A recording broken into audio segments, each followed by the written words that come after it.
আসসালামু আলাইকুম রহমতুল্লাহ। বন্ধুরা, এই বিখ্যাত বয়ানটি আখিরাত সম্পর্কে শুনতে থাকুন, আর একটি করে লাইক দিয়ে বয়ানটি শুনুন, আর শেয়ার করে ছড়িয়ে দিন, সাবস্ক্রাইব করে বেলালের গুনাহ মাফ করে দাও। এক মেয়ে ছেলে ছুটে এসে বেলালের মাথার চুলটা ধরে টেনে বলছে, আমি যতক্ষণ তোর খাওয়া দিই, আমি তোর খাওয়াই, আমি তোর দেখি, এখন আমার কাছে চাওয়া থেকে তুই দুনিয়ায় কার কাছে আবার চাচ্ছিস? সঙ্গে সঙ্গে হযরতে বেলাল বললেন, হে দুনিয়ার বাবু, হে দুনিয়ার মনিব, হে দুনিয়ার মালিক, সারাদিন যদি আমি তোমার কাজ না করি, তুমি আমার কোনোদিন টাকা দেবে না, পয়সা দেবে না। সারাদিন তোমার কাজ করে রাত্রেবেলা খালি পেয়েছি, যিনি হলেন আমার আল্লাহ, যিনি হলেন আমার পালনেওয়ালা, যিনি আমার হায়াতের আল্লাহ, যিনি আমার মৌতের আল্লাহ, যার সঙ্গে আমি কবরে একা থাকবো, সেই আমার আল্লাহর খুশি করার জন্য নবী রাত্রেবেলায় তাহাজ্জুদের নামাজে আমি দাঁড়িয়ে আছি। আমার ভাইরা, আমার হযরতে বেলালকে বলা হলো, তোমার খাওয়াই, আমি তোমার কাছে বলি, সব কিছু আমার কাছে চাইবে। দুনিয়ার মধ্যে তুমি আল্লাহ বলে পৃথিবী কেউ নেই। আমার মুসলমান ভাইরা, আমার আল্লাহর কাছে চাওয়ার জন্য হযরতে বেলালের গলায় ছুরি চালানো হয়েছিল। আল্লাহ রাব্বুল আলামিন বলেন, ইয়া আইয়ুহাল্লাযীনা আমানু, তুমি ঈমান আনো চাই নাই আনো, লা তুলহিকুম আমওয়ালুকুম, আমি কি তোমার আল্লাহ নয়? আমার থেকে কি তোমার বিবি ভালো? আমার থেকে কি তোমার বাচ্চা প্রিয়? আমার থেকে তোমার কাজকর্মগুলো আরো ভালো? তবে তুমি শোনো, আমি যদি তোমার আল্লাহ না হই, বউ বাচ্চার পিছনে, চাকরি বাকরির পিছনে তুমি যদি পড়ে থাকো, আল্লাহ বলেন, আমি আল্লাহ তোমার জানিয়ে দিলেন, وَمَن يَفْعَلْ ذَلِكَ فَأُولَٰئِكَ هُمُ الْخَاسِرُونَ।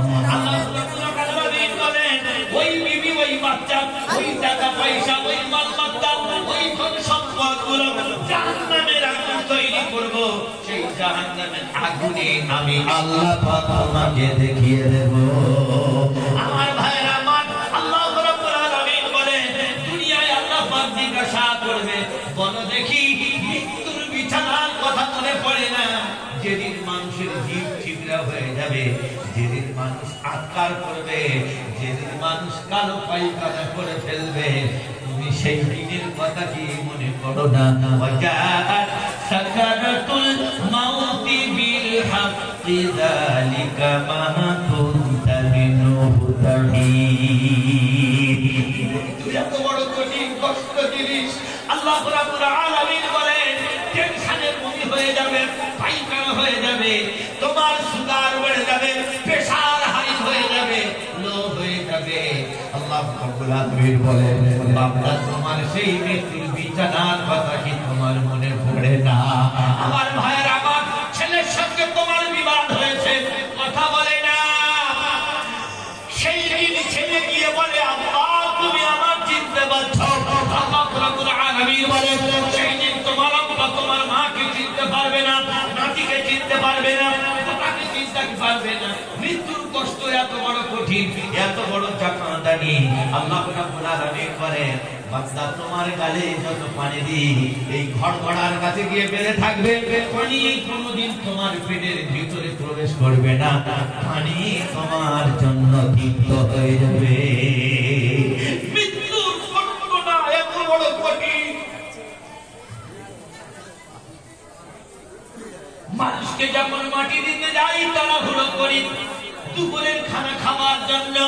আল্লাহ রাব্বুল আলামিন, আমি আপনাদের প্রথম প্রশ্ন করেছিলাম, হযরত জিবরিল আমিন আলাইহিস সালাতু ওয়াস সালাম বলেছিলেন, নবী, আপনার ইন্তেকালের পর 17 বার আমি দুনিয়ার মধ্যে আগমন ঘটাবো। নবীজি জিজ্ঞাসা করেছেন, কেন আপনি যাবেন? প্রথমবার কেন যাবেন? হযরত জিবরিল আমিন আলাইহিস সালাতু ওয়াস সালাম বললেন, এই জন্য আমি যাব, মানুষের মহব্বতটা দুনিয়ায় থেকে নিয়ে চলে আসবো। এখন মহব্বত বলে, মায়া বলে কোনো জিনিস নেই। পাড়ায় কোনো মানুষ যদি মরে যেত, 2 মাস পর্যন্ত শোক হতো। এখন মাল মরে যাওয়ার সাথেই সাথেই মাটি দিয়ে জায়গা জমিগুলো পঞ্চায়েত এটা সেটা দেখে নিয়ে এসে বিপে বুপে এটা সেটা করে মেন মেন জায়গা সব দখল হয়ে গেল। মহব্বত বলে কোন জিনিস আর আছে? জোরে বলেন আছে? আপনার বউ আপনার মহব্বত করে? আগের জামানায় ছিল যতক্ষণ পর্যন্ত আপানা পিয়ারা বিক্রি না করে চাল বিক্রি করে যতক্ষণ না পর্যন্ত বাড়ি ফিরতো, রাত যদি 12টা বেজে যেত, হালকি নিয়ে মা বসে থাকতো, ততক্ষণ পর্যন্ত ছেলে পুলে খেয়ে শেষ হয়ে যেত, মা কোনদিন ভাত খেত না। সেই মহব্বত আপনি আগে মরে যান, জলসার শেষে আপনার যদি যাওয়া লেট হয়ে যায়, বলে নুরালো এসেছিল বক্তব্য শোনার জন্য, সে ভাত খেয়ে মাল ঘুমাচ্ছে, রাত্রেবেলা গিয়ে তুমি যদি দেখো, ওঠো দরজা খোলো, ভাতটা একটু গরম করো, ভাত খেয়েছো, কখন আসবে না আসবে আমি আগে তাড়াতাড়ি খেয়ে নিয়েছি। কিন্তু আপনাদের কাছে জ্বলন্ত প্রমাণ, যতক্ষণ না পর্যন্ত আমাদের বাপটা ঘরে আসতো ততক্ষণ পর্যন্ত মা ভাত খেত না। তুমি বলা যাবে না সুবহানাল্লাহ? সেই মহব্বত এখন আছে? সত্য কথা বলবেন আছে? আপনি মিথ্যা কথা বললে মরে যাবেন এক্ষুনি। সেই মহব্বত আছে? আল্লাহ রাসূল সাল্লাল্লাহু আলাইহি ওয়াসাল্লাম প্রশ্ন করেছিলেন 17 বার কেন যাবেন? প্রথমবার হযরত জিবরিল আমিন আলাইহিস সালাতু ওয়াস সালাম বলেন, ইয়া রাসূলুল্লাহ, সর্বপ্রথমে আমি যাব মানুষের মধ্যে যে মহব্বত বলে জিনিসটা আমি তুলে নিয়ে চলে আসবো। ছেলে পড়ে গেছে, জন ছেলে মোটরসাইকেল অ্যাক্সিডেন্ট হয়ে মারা গেছে, দুদিন একদিন 3 দিন কেটে তার ঘাড় চাপা পড়ে গেল, আধার কার্ড পর্যন্ত ফেলে দেওয়া হলো, মাল সব শেষ। মহব্বত বলে সেই জিনিসটা আর পৃথিবী নেই। এর দ্বারা প্রমাণ হয়, শামাইলে তিরমিজি প্রমাণ করছেন হযরত জিবরিল আমিন আলাইহিস সালাতু ওয়াস সালাম নবীর ইন্তেকালের পরে এসেছিলেন না আসেননি? জোরে বলেন, এসেছিলেন। সেই মালটা নিয়ে চলে গেছে। নাম্বার 2, কদু আর বেগুন দুটো মাল একই, কদুর থেকে বেগুন বড়, বরণ বেগুনের মধ্যে না স্বাদ আছে, কদুর মধ্যে, সাদা কদুর মধ্যে মজাও নেই।